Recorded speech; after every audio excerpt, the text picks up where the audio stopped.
À l'origine, le Temple du Ciel, c'était l'un des lieux de cérémonies religieuses les plus importants de toute la Chine. C'était là que l'empereur lui-même venait se recueillir et prier pour les bonnes récoltes. Le temple a été bâti au XVe siècle sous le règne de l'empereur Yongle, le même mec à qui on doit entre autres la cité interdite. Salut à tous, aujourd'hui on retourne visiter le Temple du Ciel à Pékin que je vous avais déjà présenté en vidéo il y a 2 ans.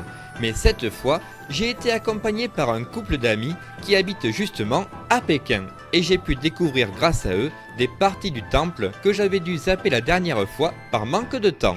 Allez, hop, suivez le guide.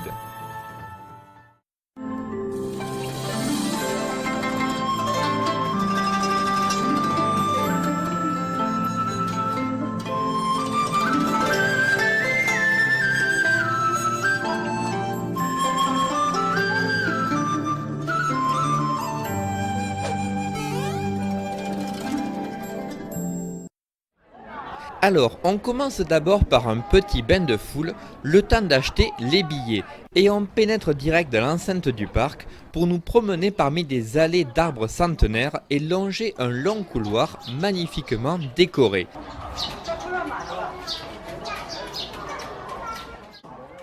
Avant d'arriver bien sûr devant la pièce de résistance, la salle des prières pour les grandes récoltes, que je redécouvre 2 ans plus tard dans toute sa splendeur et qui n'a clairement pas pris une ride.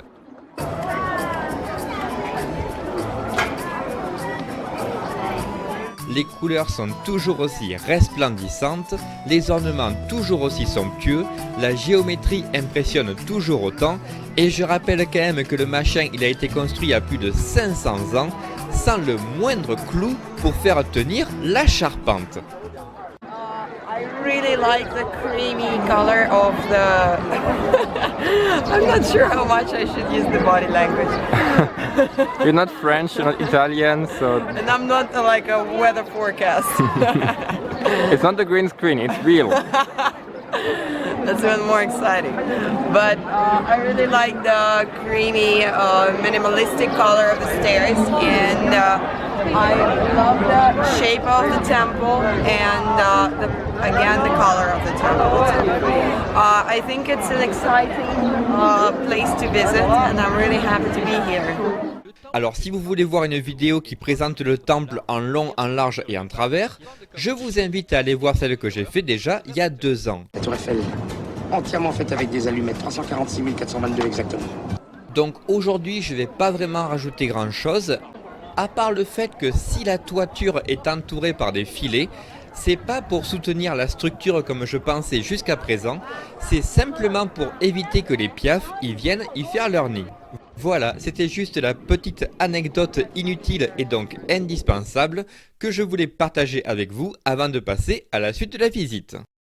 Et oui, parce qu'il y a 2 ans, c'est là que j'avais dû rebrousser chemin par manque de temps. Parce qu'il faut quand même imaginer que le parc, il fait dans les 300 hectares.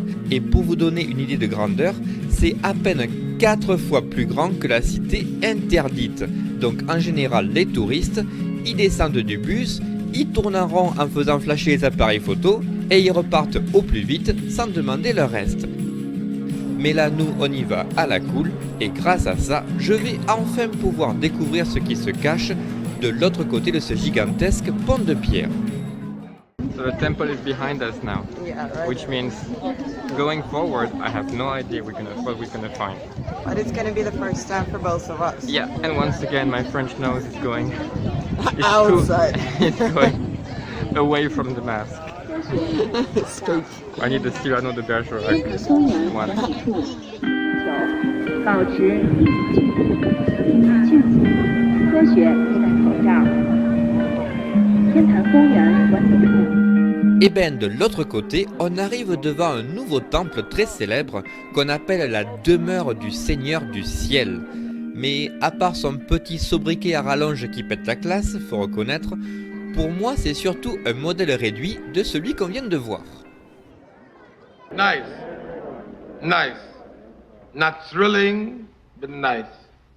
Par contre, ce qui est intéressant, c'est qu'il est bâti au centre d'un long mur circulaire qu'on appelle le mur des échos.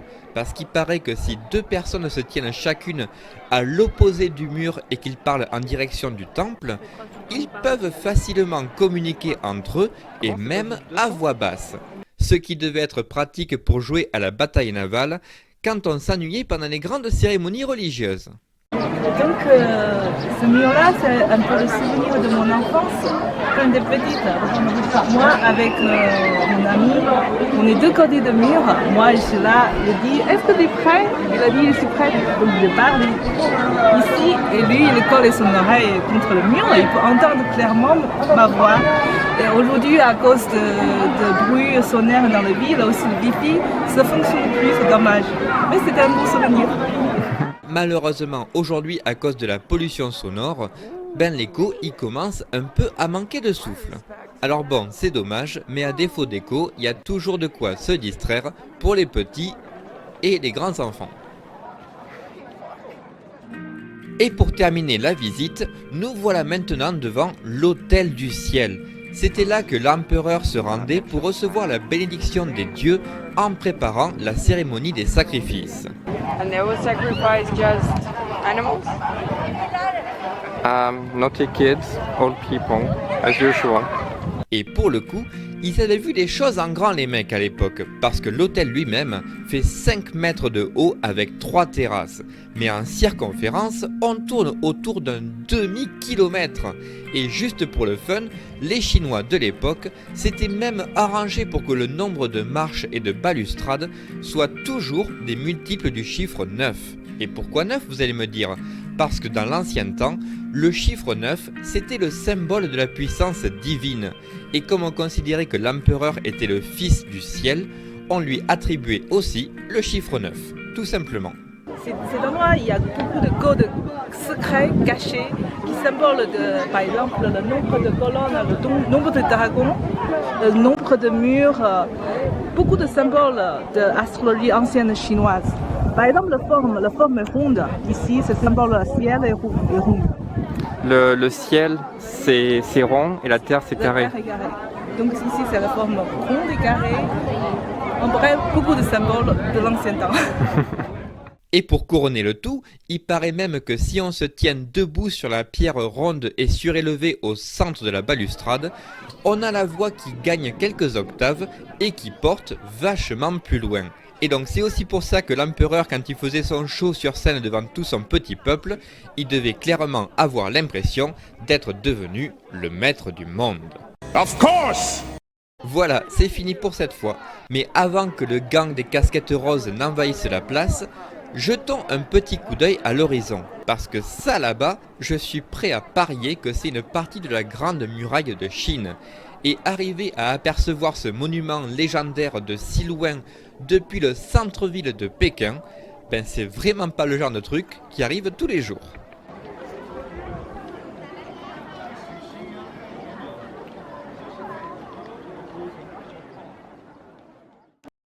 Et enfin, pour terminer la journée, rien ne vaut un bon gueuleton des familles dans un restaurant traditionnel et assez cossu apparemment, parce que même une vedette de cinéma comme Stephen Chow, qu'on connaît surtout par chez nous pour sa délirante comédie Shaolin Soccer, s'y est rendu pour déguster quelques plats raffinés. Et nous, on a testé un peu tout et n'importe quoi, comme par exemple ces délicieuses crevettes croquantes en sauce aigre douce, ou encore ces pâtes de poulet au vinaigre, qui, pour être honnête, n'ont vraiment pas fait l'unanimité. Mais les stars du repas, c'était le hamburger chinois qu'on remplit soi-même de lanières de porc.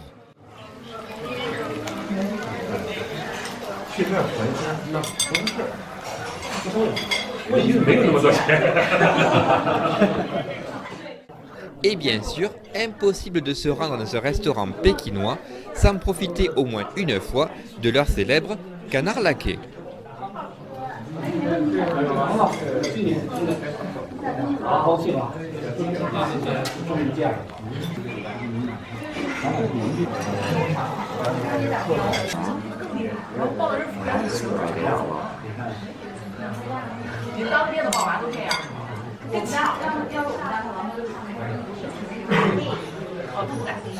That's the way I showed it to you. Yep, But this one is better quality.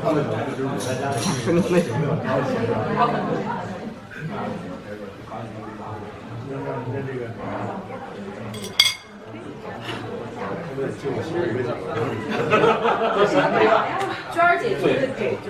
Beautiful. Et ben voilà, j'espère que vous aurez apprécié la balade et la dégustation. Et avant qu'on se fasse tous piquer notre boulot par des robots de plus en plus sophistiqués, je vous retrouve très bientôt pour de nouveaux vadrouillages. Ciao!